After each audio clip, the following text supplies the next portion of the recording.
Hey YouTube family, it's Caroline and I'm coming in live to you from my home in San Diego. I had a little bit of issues earlier streaming this live, so I hope that we're able to tune in now and talk together. I have a really exciting foot MRI update to share with you, and maybe you've found my channel because you've been dealing with a foot injury and you've learned of my story of being an active athlete my whole life, and then 3 years ago being totally sidelined by a pretty crazy sesamoid injury. And throughout the course of the past 3 years, I've had probably 6 MRIs of my right foot. And yeah, it's kind of a wild story, and I'll get to that in a second. But first of all, I need to apologize because I just had a green smoothie. So if you see chia seeds in my teeth, I have normal healthy teeth, but the chia seeds get all stuck up in there. So don't worry, my teeth are normal. I put chia seeds in my smoothie because it's good fiber. Did you know? And also, if you haven't done so already, make sure you join me on Instagram every Monday night, 7 o'clock Pacific Standard Time live. I go live every Monday night at 7 p.m. Pacific Standard Time to answer any of your foot questions or just hang out with you and talk. So you can still catch the live stream from yesterday if you head on over to Caroline Jordan Fitness on Instagram. So if you're not already hanging out with me there, that's a good spot. And you can always tune in on Mondays and ask me your questions if you have any foot-related questions. And that leads me into something actually that I've been dealing with a lot. And I promise I'll get to the MRI results in a second because they're exciting. But lately I've just been getting, and I just have to be totally real with you guys, I have been getting so many emails and messages and notes. And I love that. I love that YouTube has created a space for me to provide injury-friendly fitness and give people a resource to stay active and fit and mobile no matter what challenges they face. That is awesome.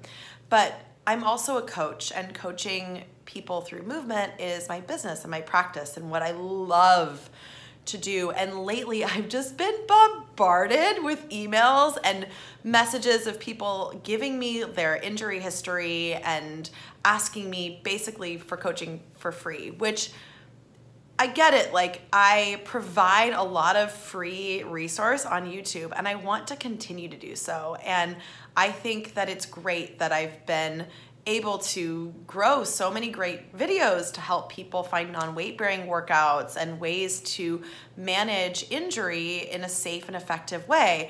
But I can't coach for free. And it's hard because all of these emails are making me feel very devalued as a coach. I love what I do, and I hope that I provide an excellent service to my clients and the people in my coaching programs, but I don't know if I just made a mistake giving away way too much for free on YouTube, but recently I've been having to have all these difficult conversations with people coming to me saying, this is my injury, I need you to answer all these questions, what can I do? And that's what I do for my work. I don't ask my hairstylist to cut my hair for free. I don't ask my doctor to treat me for free. I pay my coaches, I pay my physical therapists, and I hope to provide value to my clients. So I hope that people who ask me to be a virtual coach for them or join one of my programs, that they find immense value in that, because I pour my heart and soul into my work. So I just needed to say something because I hope this channel can continue to be a free resource and provide free workouts for people that are safe and effective and that they can do to maintain their fitness and their mindset. But outside of this channel, if you are dealing with an injury, I'd love to help you through coaching, or I'd love to have you join the program and get so much support and resource and able to help you heal. But I'm not going to work for free, and so I'm really sorry. But if you're dealing with an injury, definitely find a good coach. I'd love to help you in my business.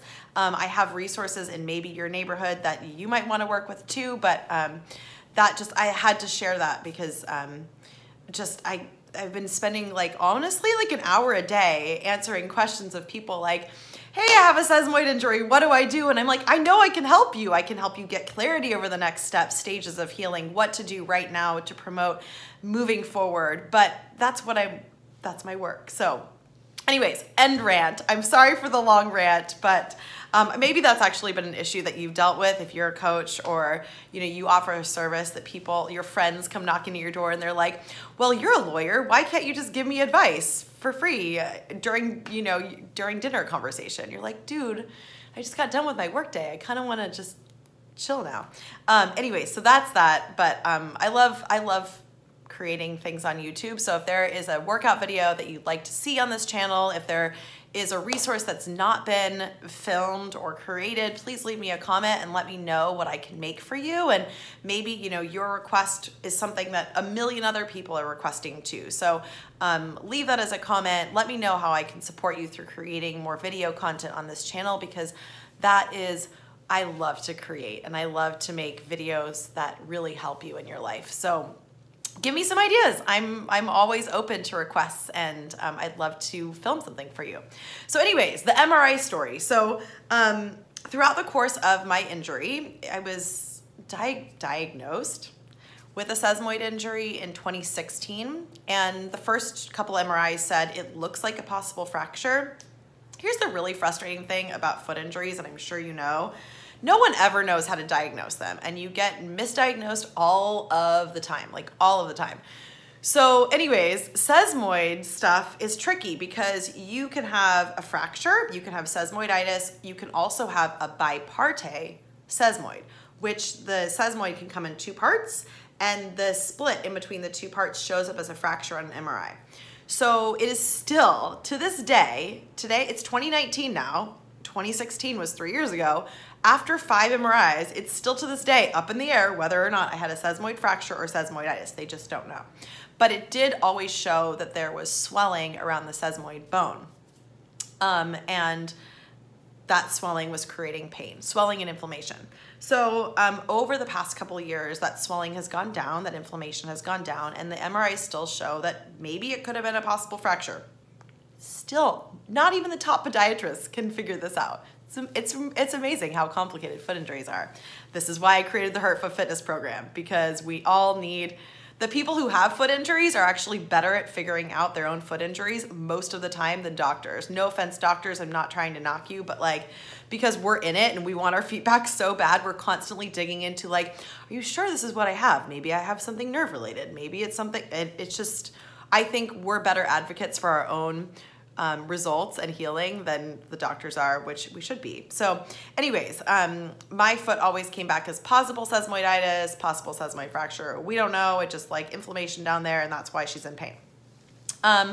So that's been getting better. And over the past 3 years, the pain that I've been experiencing in my foot has gone down a lot. You guys, super exciting. And you'll relate to this if you have a foot injury, but I can walk around barefoot in moderation. I'm not getting too excited. I'm not running around on the beach barefoot, but I'm barefoot at home and I forget that I'm barefoot. That's so cool that I can be cooking and doing something lifestyle related and forget that I'm barefoot and my feet don't hurt. So that to me is really awesome, and something that the other day I noticed and I was like, oh, that's so neat. I'm barefoot and my feet aren't hurting and I'm not freaking out about it. So I can be barefoot, I can do toe exercises, I can do calf raises in moderation. Again, I'm not going nuts. And that's a really big deal, and you'll know this if you're healing from a sesamoid injury. In order to heal, you basically need to limit flexion of the toe. So now I've been able to, because of where I'm at in the stage of healing, I've been able to retrain big toe flexion and get that tendon to be healthy again without pain. So the big toe range of motion has been tolerated, and I've been able to progressively, under the coaching and guidance of my physical therapists and my coaches, progress that load and handle more. So the right foot's been getting so much better. But my left foot has been dealing with all these weird things that I couldn't explain. It's been really nervy and had sore achy parts. And that has been recent. That's probably in the past 6 months. My left foot's been limiting my activity a lot, and my right foot feels fine. Great. Finally, the injury, 3 years, is finally getting better. And now my other foot's just I can't do this anymore. So I thought that my left foot issue was because I either thought it was nerve related, or I thought it was because there'd been so much muscular atrophy in my feet from staying in shoes and not pushing them with exercise for so long that my foot had it needed attention, it needed movement. And I didn't know what was going on. So since I moved to San Diego, I was like, well, shoot, I'm just gonna go in and get an MRI on both feet to figure out what's going on. Because one, I want an update on my right foot to see how it's doing. And two, I kind of need to figure out what the left foot's doing so I can like finally just, go for a walk or like figure out the right steps forward in this new place that I'm in. So I went in and got MRI results. Cool news. Finally got the results today.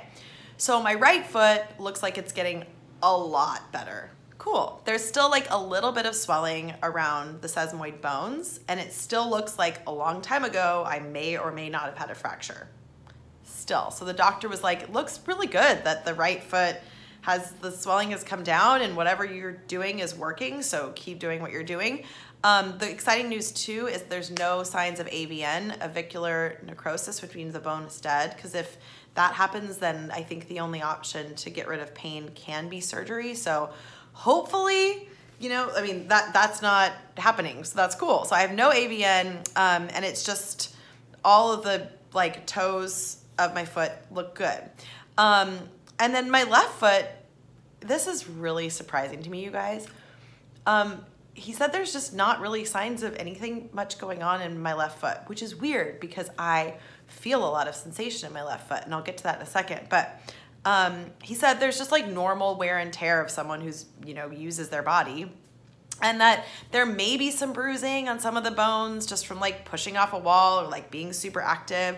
But for the most part, like nothing, he's like, not really a lot's going on down there, so I don't really know what you're freaking out about. But it's interesting because all of the doctors, the podiatrist and all of the other doctors that I've seen in the search for like figuring out what's going on, they've all been like, I think it's a pinched nerve in your lower back. Have you thought about going in to check out your lower back? And I'm like, no, it's not my lower back. But I think it's my lower back. And it's kind of crazy because my first injury when I was a young dancer a long, long time ago, I know I still look young, but when I was a dancer, my first injury was my back. We were doing an amazing performance, but there was like tons of undulating of the spine, and I like really hurt my lower back way back in the day. And to this day, I always still have a little bit of tension in my QL of my lower back. And so I think it might be related to either a pinched nerve in my lower back or something going on there. So the exploration continues, and I'm going to go get, imaging of my lower back to kind of better understand what's going on and how to find a solution. So there's that. And then also the podiatrists that I work with have said that the sensations that I feel in my feet are directly related to my Raynaud's. And I have really, really bad Raynaud's. I've had it my whole life. And sometimes you can see it in my YouTube videos. My circulation just sucks, which is why exercise is really beneficial for me, because especially with my fingers and my feet, there's not a lot of blood flow and there's not a lot of movement there. And so exercise really does help me minimize pain and feel better. And so my Raynaud's with all these doctors, they're like, it's your Raynaud's. Like if you have severe Raynaud's, it can cause actually a lot of pain. And like, I know this, but I didn't know it as far as my feet are concerned. And you wouldn't think like, oh, just because I have Raynaud's disease, like doesn't, like I wouldn't really think that would cause all my foot issues, but it really causes a lot of my foot issues. So the solution for that is, stay warm, exercise, try to boost circulation in whatever you can. And I'll have some videos coming out recently, upcoming, for like foot pain flare-ups and nerve glide exercises and things that you can do to boost circulation if this is something that you might be struggling with too. But yeah, he says that most part, like the MRIs come back, like I'm pretty much a normal, active, healthy person who may have had a right foot sesamoid fracture 3 years ago. And so now I think the challenge for me is to, one, figure out what's going on with my lower back, two, start to heal my mind from the PTSD of having a chronic foot injury and start to be more comfortable with doing things barefoot and reloading my foot, because for so long I was just terrified to do that. I think when you've had a chronic foot injury, you really get traumatized and you're scared to do things that would have hurt you, you know, in the initial stage of the injury. But in order to heal, eventually you do have to, I mean, of course, talk to your doctor, but in order to heal, you do have to eventually start to do the things that you don't do, right? You have to start to use your foot again. So I'm really excited because like I'm starting to use my foot again and it's feeling good. Like last night I did all my barefoot exercises that have been prescribed to me, and they help. They make my feet feel better. And that's like so cool because for so long I like couldn't do foot stuff. So that's really neat. And I just saw the question, no, I don't have CRPS. That's really a difficult challenge to deal with. So I hope if you're dealing with that you have good coaches and good people to help you, because there's a lot you can do. Yes, CRPS. Sorry, I always say it wrong, don't I? Thanks, Allison. But yeah, I actually do have a lot of people in my Hurt Foot Fitness coaching program that do. And we've been able to figure out like different exercises that are appropriate for them that really help. So yeah, I'm lucky that I don't have it, but oh man, like just knowing the members of the program that have it, it's a hard challenge for sure.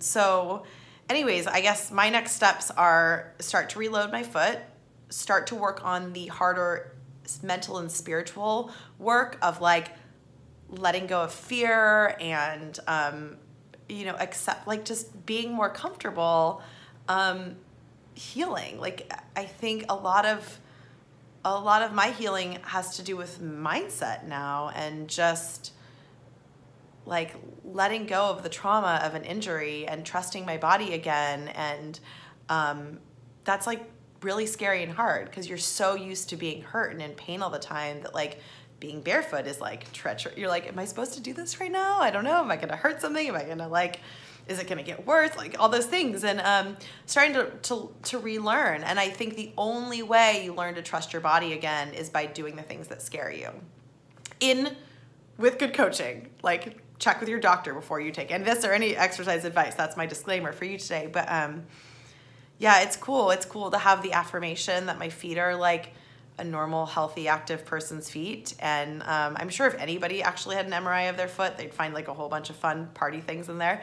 But yeah, so I'm excited about that. And I'm really grateful that I've been able to heal from the sesamoid stuff. And it's not to say that I'll ever be like running around in high heels again or running marathons. I think after everything I've been through, I'm not really quite sure if I even want to run again. I would maybe like to do it in moderation, but it's more important to me to be out of pain and like to have full function and to move well and to feel good, and to be able to like go for hikes and wear fun shoes in moderation. There's a theme here on this live call. Can you tell? Moderation. Yeah, so it is really cool. And I hope that for you, that if you are healing from something or you're dealing with chronic pain, that you're able to, you know, find answers. And yeah, for me, it's like still kind of blowing my mind that my foot stuff is related to my lower back. And that's not for sure yet, but you got to keep looking for answers, and you have to keep being an advocate of your own health, because and if your physical therapist isn't working for you, find another physical therapist. It's shocking to me how many people like they just stick with kind of an average thing and they don't continue to explore. Like shop around as much as possible. And if your PT or if your coach is just looking at your injury, they're not looking at how your whole body moves, you have a big problem. You need somebody to look at you, how you move on the floor, how you move in your daily life, not just look at your feet. Because I'll see some of my Hurt Foot coaching program members come in and they're working on their feet, but their hips are a total mess. And I'm like, oh my gosh, like if you just worked on your hips, you would have so much relief in your feet. Like we have to look at the whole picture of the person, and not just their physical, but their mental and their spiritual. It's everything. So you can experience healing, but like I'm sharing with you now, like my healing now, a large part of it is mental and it's spiritual, and it's, you know, continuing to learn to trust my body again. So anyways, that's a long rant, and I hope that in some way this video can benefit you in your own healing journey if you are trying to heal from an injury. I really just want to encourage you to stay positive, to not give up, that you can experience healing, you can have pain relief, because I think about myself too, like had I given up 3 years ago when I was in so much pain in my foot, like we wouldn't have chair cardio.